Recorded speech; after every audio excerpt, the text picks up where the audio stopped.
Let me tell you something straight. Without fluff, right now is the easiest time in human history for an ordinary man to build real wealth. Not someday, not after things calm down, right now. And I know as soon as I say that, something inside you pushes back. Because it doesn't feel easy. It feels chaotic. It feels unstable. It feels like everything is breaking at once. Market swing wars flare up. Pandemics shut down economies. Supply chains crack, prices rise. And you look around and think, if this is the easiest time, why does it feel like survival mode? That reaction makes sense. But that feeling is exactly why most men miss their window. Machiavelli warned that men are ruined, not because opportunity disappears, but because they insist on acting as if the world still works the way it used to. He wrote that people cling to familiar methods, even when new conditions demand new ones, and that this single mistake destroys more fortunes than bad luck ever could. The problem isn't that wealth is harder to create. The problem is that most people are trying to earn money, using rules that no longer apply. Here's the truth. Most people don't want to hear. Every generation has access to wealth, but only the men who understand their own era get it. That's why Machiavelli observed that the people of the world are often wiser in their generation than those who live by inherited ideals. Translation: the men who win are the ones who understand the game as it is, not as it was supposed to be. They don't moralize about fairness. They don't wait for stability. They adapt faster than everyone else. You're told constantly that things are worse than ever, that this is the hardest economy, that opportunity is gone. But that narrative itself is a control mechanism. Elites throughout history have always created wealth in periods of disruption. In fact, disruption is when new wealth is born, old systems collapse, new ones form, and the men who move early claim territory before the crowd even understands what's happening. That's not new. That's pattern recognition. So why does it feel so hard for so many people? Because most men are trying to make a living. In the past, they are following instructions that worked for their parents, their grandparents, maybe even their great-grandparents. They are chasing credentials, approval, stability, and linear careers in a world that no longer rewards those things. The same way Machiavelli would say, they are fighting today's war with yesterday's weapons. Let me give you both good news and bad news. The good news is this: you don't need elite credentials, perfect timing, or institutional permission to build wealth anymore. The bad news is this: if you spent years preparing yourself for a system that no longer exists, you are likely overqualified for irrelevance. Many men today are highly trained for jobs that vanished before they even graduated. By the time they step into the world, the rules have already changed. This isn't an attack on education, it's an attack on outdated assumptions. Knowledge that doesn't match the era becomes a liability. Machiavelli was ruthless about this. He believed preparation only matters if it aligns with reality. A man can be disciplined, intelligent, and hardworking and still lose if he's loyal to a system that has already moved on without him. Wealth has always followed one rule: it flows to those who understand where power is shifting. That's why wealth feels mysterious to most people. They think it's about effort, morality, or intelligence. It's not, it's about timing and positioning. And once you understand how wealth moves through history, the mystery disappears. You stop guessing, you stop hoping, you start seeing patterns in every era. The men who got rich weren't necessarily the smartest or the hardest working. They were the ones who understood the dominant economic structure of their time and aligned themselves with it early. They didn't complain that the old ways were dying. They exploited the new ones, while everyone else was still confused or nostalgic. That's where we're going next. Because once you see how wealth moved from land to machines to systems to leverage, you'll realize something uncomfortable but freeing. You're not late. You're not unlucky. You're just standing in the wrong place, playing by the wrong rules. Before we go further, I want to hear from you. Do you agree that most people struggle because they're trying to make money the old way? Or do you think things really are harder now? Comment either adapt or disagree below. And if this way of seeing the world resonates with you, subscribe and join a growing community of men who are learning to read power, money, and opportunity the way it actually works, not the way we were told it works. Because once you understand how wealth used to move, you'll see exactly why it's moving faster than ever. Right now, the agricultural age and the industrial age, if you want to stop guessing about money, you have to stop looking at it emotionally and start looking at it historically. Machiavelli believed power leaves clues. Wealth does the same. Once you understand where wealth lived in the past, you stop chasing ghosts in the present. That's why most men stay confused, because they never learn how the game actually worked before it changed for thousands of years. From the beginning of civilization up until roughly the mid-1700s, the economic structure of the world was brutally simple. Land equaled wealth, period. If you owned land, you owned power. If you didn't, you worked for someone who did. There was no real middle class. You were either born into ownership or born into labor. And in that world, mobility was almost non-existent. Machiavelli would call this a closed system. Status was inherited, not earned. Change during tea hat era moved so slowly, it was almost invisible. A man could live his entire life without witnessing a meaningful shift in how wealth was created. Farming cycles dictated everything. You planted once a year, harvested once a year, and hoped nothing went wrong in between. Time itself was a constraint. To make more money, you needed more land. There was no leverage, no scale, just more acres and more bodies.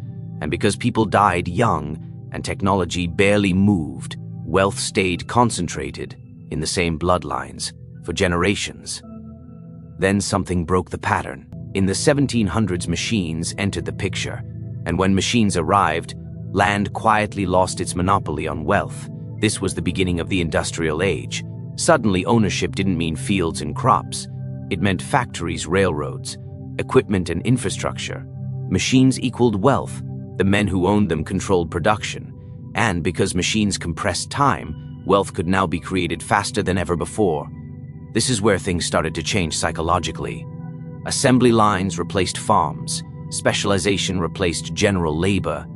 Productivity exploded. For the first time in history, massive wealth could be created. Within a single lifetime, Machiavelli would have recognized this immediately. When speed increases, power concentrates faster. Those who adapted early dominated those who didn't.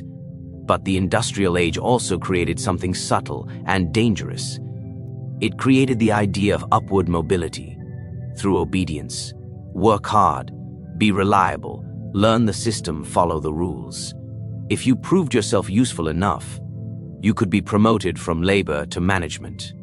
That idea made sense then. It worked, and because it worked, it was passed down like gospel. Here's how the story usually went. A man worked a factory floor. He showed discipline, he earned trust.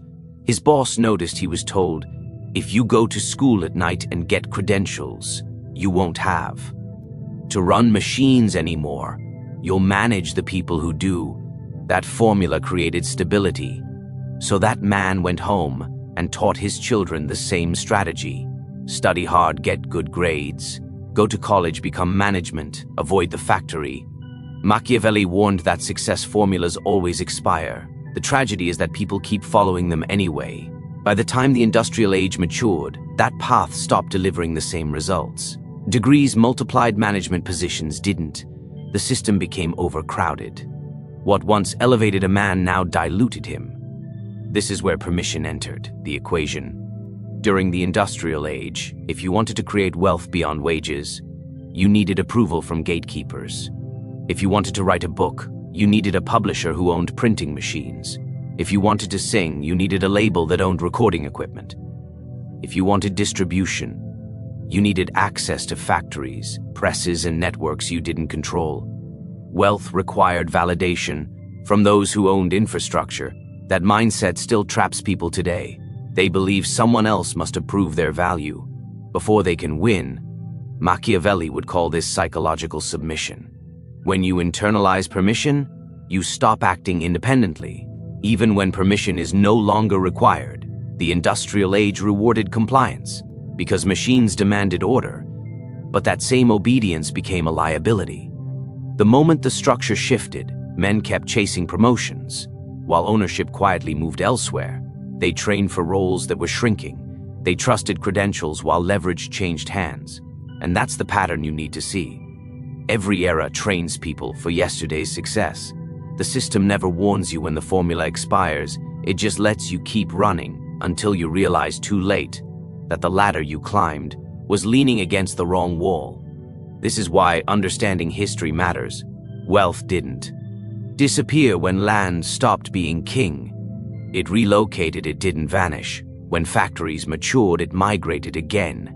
And the men who followed it didn't complain. They adapted before we move forward. Take a second and reflect. Were you taught a money formula that made sense for a different era? If this resonates, comment old rules below. Seeing it clearly is the first step to stepping out of it. Because once you understand how machines replaced land, you're ready to see what replaced machines and why. The pace of wealth creation started accelerating, beyond anything the world had ever seen. Distribution, technology, and information. Once machines took over production, a new problem appeared: too much output. Factories could produce more than local markets could absorb. And as Machiavelli observed, whenever power creates excess, new systems emerge to control and move that excess. That's how the next economic era was born, not by design, but by necessity. From the mid-1900s onward, the world entered what can be called the distribution age. Wealth no longer belonged primarily to those who made things, but to those who could move things. Outlets equaled wealth. Whoever controlled shelf space, storefronts, catalogs, and channels controlled money flow. This is when franchising exploded. This is when malls, big box retailers, discount chains, and mass marketing took over. Products didn't win because they were better, they won because they were everywhere. This is also when timing started to matter, more than talent. Men who spotted trends early rode waves that carried them farther than skill ever could.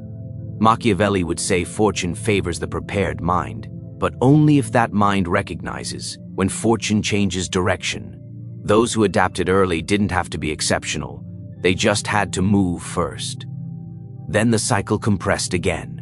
In 1978, something small but decisive entered the world: the personal computer.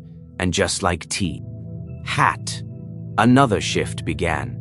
The technology age rewarded know-how, not ownership of land, not ownership of machines, but understanding how to build, modify, and scale systems.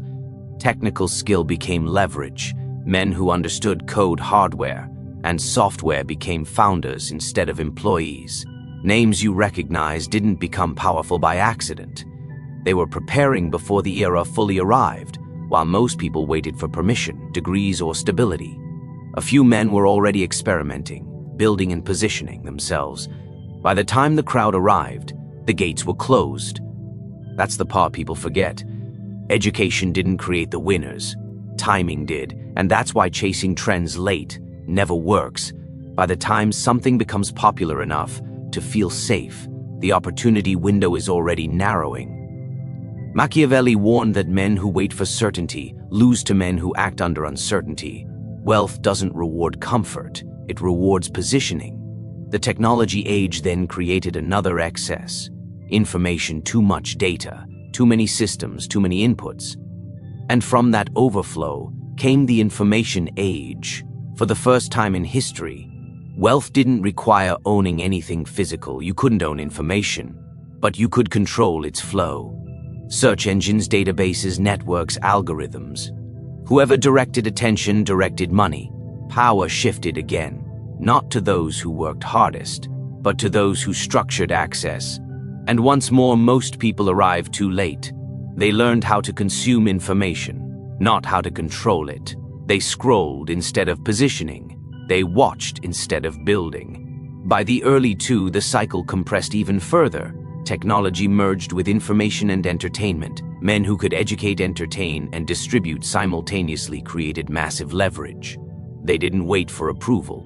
They sold directly. They found their audience where it already lived, whether it was comedy, music, educati, or storytelling. They turned content into capital. The pattern should be obvious now. Every era shortens, each wave moves faster than the last. What once took centuries now takes years. What took decades now takes months. Machiavelli understood this dynamic intuitively. When systems accelerate, hesitation becomes fatal. The man who pauses to analyze loses ground to the man who moves, while others are still debating. Most people struggle not because they lack opportunity, but because they are emotionally attached to outdated paths. They want guarantees. In a world that no longer offers them, they want stability in systems built on speed. They want permission in an era that rewards initiative. This is why so many men feel left behind. They are not slow, they're misaligned. They are trying to make money in systems that have already been absorbed into something else. And when you don't recognize that shift, it feels like the world is moving without you, because it is. Before we move into the present era, take a moment and think about this. Have you ever felt like you did everything right and still ended up late to the opportunity? If that's hit close to home, comment too late or right time, depending on how you see your own situation. Because what came after this is unlike anything the world had seen before, and understanding it explains why right now, despite the chaos, is the most powerful window for wealth creation in human history. The partnership age. By the time we reached the late 2, something unusual happened. For the first time in history, an economic era lasted longer than the one before it, and that wasn't an accident. It was a signal. In 2007 and 2008, a series of quiet inventions reshaped the world more than any war or recession ever could. Smartphones put computing power in everyone's pocket, platforms replaced factories, and marketplaces stopped asking people to apply. They started inviting them to company. Elaborate. This was the birth of the partnership age. Machiavelli would have recognized it instantly. When power grows too large to manage alone, rulers don't expand control by domination. They expand it through alliances. That's exactly what happened. The largest corporations in the world stopped saying, "Come work for us," and started saying, "Build with us," not as employees, as partners. Think about how radical that is. For the first time ever, multi-billion, now multi-trillion-dollar entities told average people, "Create something, put it on our shelves, use our infrastructure. We'll handle the distribution. You keep most of the profit." That arrangement would have been unthinkable in any previous era. And yet most people completely missed what it meant. Platforms didn't create this era out of generosity, they did it out of strategy. Machiavelli wrote that, "The wise ruler multiplies his power by using the strength of others." That's exactly what modern platforms do. They don't need to create everything themselves. They let millions of people create for them, then take a small percentage at scale. Meanwhile, those creators gain instant leverage. They could never build alone. This is why partnerships are now the master key, not credentials, not resumes, not permission. Partnerships, when two sides bring complementary assets, an audience and an offer distribution and expertise, capital and creativity, value multiplies. Alone, each party is limited. Together they scale. And this isn't theory. This is how real wealth is being built right now. I've seen men with no public profile partner with someone who had reach. I've seen men with skill, but no audience, align with someone who had traffic, but no product. And together, they created companies that none of them could have built individually. That's not luck, that's structure. Machiavelli emphasized that the most powerful alliances are formed when each side needs what the other has, but cannot easily replicate. That's the sweet spot. That's where leverage lives. When you understand that, you stop asking, "What job can I get?" and start asking, "Who can I align with?" This is why now is different from every era before it. You don't need land. You don't need factories. You don't need machines. You don't even need to own platforms. You need positioning. You need to understand how to connect value to leverage. And once you do, wealth moves faster than ever before. The tragedy is that many people are still trying to earn approval. Instead of building alliances, they're waiting to be chosen in a world that rewards those who choose themselves. Machiavelli would say, they mistake submission for safety, but safety has never created power. Right now, wealth is being created by men who understand how to combine strengths, move quickly and adapt without nostalgia. They don't complain about how things used to work. They don't wait for stability. They don't argue with reality. They partner with it. So, yes, this is the easiest time in human history to get rich, but only under one condition. You have to be willing to let go of the way you were taught.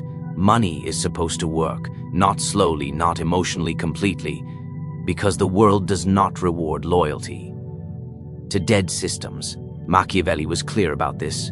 Men are not destroyed by enemies nearly as often as they are destroyed by their own attachment to familiar methods. Most people don't fail because they lack opportunity. They fail because they refuse to abandon identities that no longer produce power. Right now, leverage beats effort every single time. Alignment beats credentials. Speed beats perfection. Timing beats talent. And men who don't understand this will keep exhausting themselves, working harder and harder, wondering why the gap keeps widening. They'll tell themselves they just need one more certification, one more promotion, one more permission slip. While the real money is being made by people who stopped asking and started positioning. This era does not reward obedience. It rewards awareness. It rewards men who can see where power is flowing and move toward it without apology. If you are still trying to make money, the way your parents did, the way schools taught you, the way corporations trained you to think, you're not just behind. You are playing a game that no longer pays out, and the system will not warn you. It will simply let you keep running until you're tired, frustrated, and confused. Machiavelli warned that fortune favors the man who adapts his nature to the times, not the man who waits, not the man who complains. The man who adapts. This is that moment. This is the era, and the window is open. But it does not stay open forever. History shows us that clearly. If this has shifted something in you even slightly, I want you to lock it in. Comment leverage or partner below, just one word. And if you're ready to step out of the crowd and learn how wealth, power, and strategy actually work in this era, subscribe and join a growing community of men who refuse to stay trapped in outdated rules. Because the real risk right now isn't failure. The real risk is spending the next decade trying to win a game that already moved on without you.